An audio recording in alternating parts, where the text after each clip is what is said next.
The idea of cultural appropriation is absolute nonsense. So that's that.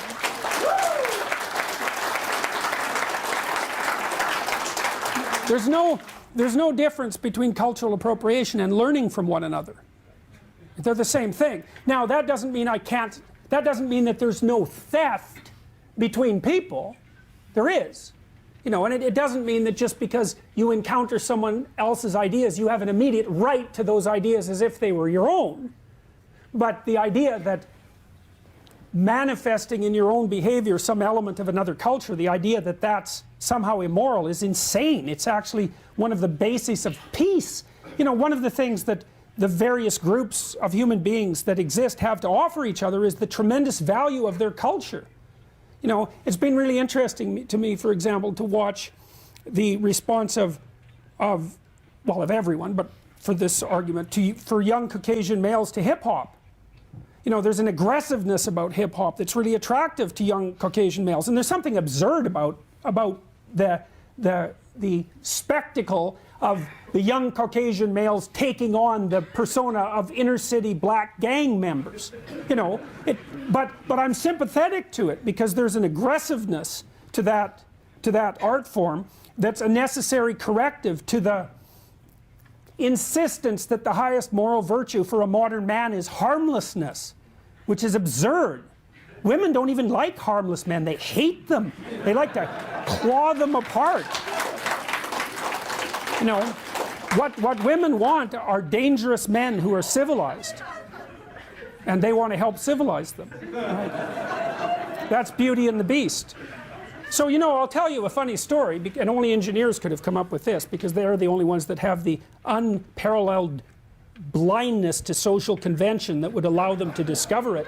So the Google engineers, I like engineers by the way, because they're very straightforward. The Google engineers wrote a book a while back called A Billion Wicked Thoughts, which was a study of internet searches, billions of them, literally. And they were looking a lot at pornography use. And well, there's lots known about male pornography use, partly, and it's easy to understand. I mean, males are, you know, pretty visually oriented, and what attracts them to pornography is fairly straightforward. You can tell that if you look at graffiti in a men's washroom. You know, it's like 2 circles and a triangle, and the men are absolutely transfixed by it.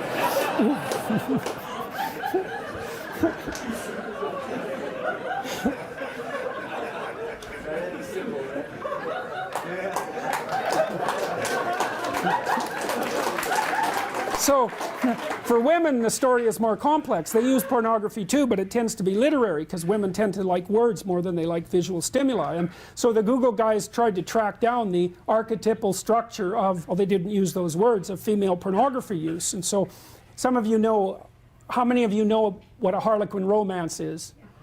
Okay, good. So those are archetypal stories, right? That's the taming of the wild man, essentially, by the desirable and virginal woman. And if you think women don't want that, then you better bloody well come up with an explanation for 50 Shades of Grey, right? Which is the most rapid-selling novel in human history, and emerged at exactly the same time that all of this noise about the absence of gender roles is being produced, you know, en masse. It's like perfect female fantasy. It's exactly archetypally correct. It's Beauty and the Beast.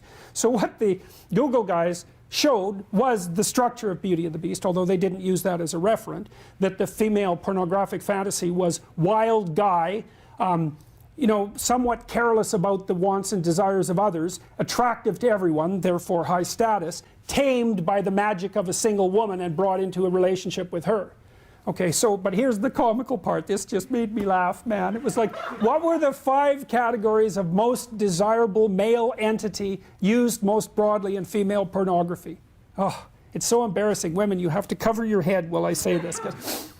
Vampire, werewolf, billionaire, surgeon, and pirate.